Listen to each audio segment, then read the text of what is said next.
KKR কি আগের বারের মতো আবারও কি এবারে আইপিএল এর ট্রফিটা কি ঘরে তুলছে? এই প্রশ্নটা কিন্তু সবার মনে মনে আছেই। কলকাতার পকেটে মাত্র ছিল 64 কোটি টাকা, আর এই টাকাটা যেভাবে তারা কাজে লাগিয়েছে না, কি বলবো, একদম মনে হচ্ছে ইডেনে এবার ট্রফিটা চলে এসছে।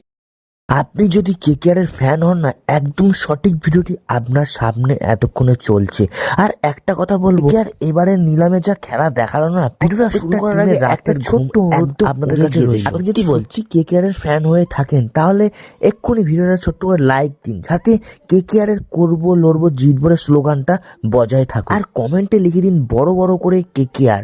দেখি আমাদের মধ্যে কতজন কেকেআর এর আসল ফ্যান আছে। নিলামে ছিল কেকেআর এর একদম পরিষ্কার, যেখানে যেখানে ফাঁদ পেয়েছে সেখানে সেখানে একদম ভরাট করে দিয়ে। একটু ভাবুন, এখানে কিন্তু ক্যামেরন গ্রিন আর পাতিরানার পিছনে কিন্তু কেকেআর খুব দারুণ একটা সুযোগ নিয়ে আগের বারে কিন্তু মিচেল স্টার্কের পিছনে কিন্তু অনেকটা টাকা ব্যয় করে ফেলেছিল। এবারে কিন্তু ক্যামেরন গ্রিনের পিছনে টাকা খরচা করলেও টিমটা কিন্তু খুবই ব্যালেন্স লাগছে। তখনই ভাবুন, গ্রিনের মতো অলরাউন্ডার প্লেয়ার যখন কেকেআর এর হয়ে 3 নম্বরে ব্যাট করতে নামবে, তখন বোলারদের অবস্থাটা কেমন হবে। ঠিক এর আগের বারে মুম্বাই ইন্ডিয়ান্স যখন 3 নম্বরে নেমে সেঞ্চুরিটা করলো না, তখন ঠিক কেমন লাগছিল একটু ভাববেন। গ্রিন কিন্তু এবারে কলকাতার হয়ে সেই কাজটাই করতে চলেছে। এবার কিন্তু কলকাতার ওপেনার নিয়ে একটু মিষ্টি সমস্যাও হয়েছে। টিমে এখন 3 জন ওপেনার ব্যাটসম্যান, এখানে ফিল অ্যালেন, রচিন রবীন্দ্র আর টিম সাইপট, এই তিনটে কিন্তু বাঘা বাঘা ওপেনার, কিন্তু মধুর ওপেনার আমরা পেয়েছি এবারে। আর এখানে কিন্তু কলকাতার রচিন রবীন্দ্রকে একদম বেস্ট প্রাইজে পেয়ে গেছে।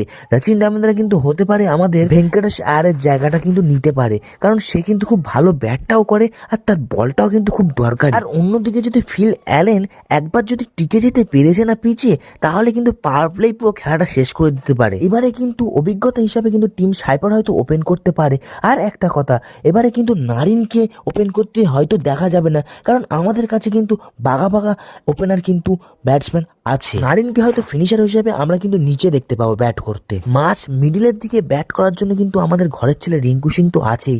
আর এবারে কিন্তু রিঙ্কু সিং এর উপর কিন্তু প্রচুর দায়িত্বও পড়বে, কারণ এখানে কিন্তু আমরা 2023-এ 5 বলে 5টা 6 মেরে যে ম্যাচটা জিতেছিল, সেরকম কিন্তু পারফরমেন্স কিন্তু এবারে কিন্তু রিঙ্কুর কাছে আমরা কিন্তু খুব আশা করি। আর রিঙ্কুর ব্যাকআপ হিসাবে কিন্তু আমরা রাহুল ত্রিপাঠীকেও কিন্তু পেয়ে গেছি।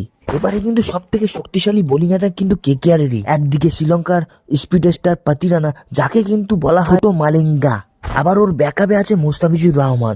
অনেকেই বলছিল মুস্তাফিজুর রহমান কি আমাদের পাতিরানার থেকে ভালো। সে কিন্তু ডেথ ওভারে যেমন ইয়র্কার মানে সেটা সামলানো একদম যমরাজের দেখার মতো। কেকেআরের টিম ম্যানেজমেন্ট বললো তর্ক করে লাভ নেই, আমরা দুজনকেই নিয়ে নিচ্ছি। ভাবুন একবার, দুজনের মধ্যে যে কোনো একজন খেললেই অন্য টিম কিন্তু তছনছ হয়ে যাবে। ভারতের এদিকে বোলিং অ্যাটাকও কিন্তু খুব ভালো। হর্ষিত রানা, ভৈভব পারারা, আর তার সাথে যুক্ত হয়েছে এখানে আকাশদীপ আর কার্তিক ত্যাগী। আর স্পিনের দিক দিয়ে দেখতে গেলে কিন্তু আমাদের 1 নম্বর যে বোলার সুনীল নারিন আর এখানে বরুণ চক্রবর্তী, এদের কিন্তু স্পিলিং তো আছেই। সব মিলিয়ে কিন্তু 9টা বোলার নিয়ে কিন্তু এবারে কিন্তু মাঠে নামতে চলেছে কেকেআর। একটা কথা বলি, অনেকে কিন্তু তেজস্বী সিংকে নিয়ে কিন্তু খুব উত্তেজিত।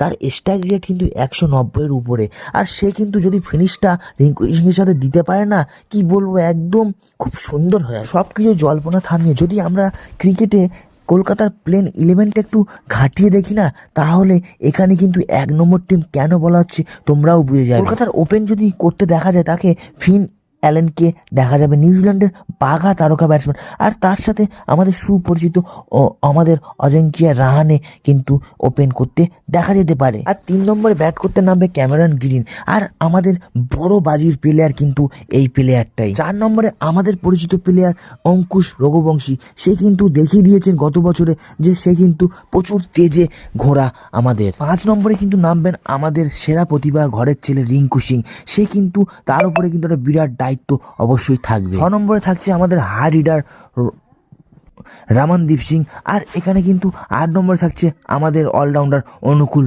রয়। 8 নম্বরে থাকছে আমাদের জাদুকর সুনীল নারিন, আর 9 নম্বরে থাকছেন আমাদের আগুনের গোলা হর্ষিত রানা। 10 নম্বরে থাকছে আমাদের স্পিনের বিষ যাকে বলা হয়, সেটা হলো বরুণ চক্রবর্তী। 11 নম্বরে থাকবে আমাদের স্পিরিটের রাজা, সেটা হলো ভৈভব আরারা। আর এবারে চমক থাকবে ইম্প্যাক্ট প্লেয়ার, আর ইম্প্যাক্ট প্লেয়ার হিসেবে আমাদের যে গতির রাজা, তাকে নামানো হবে পাতিরানাকে। আর তার ইয়র্কারটা কিন্তু যমরাজের থেকেও কম নয়। আর বন্ধুরা একটা কথা বলি, তোমাদের এই টিম 11 দেখতেই পাচ্ছ, এই 11টা দেখে তোমাদের কি মনে হচ্ছে?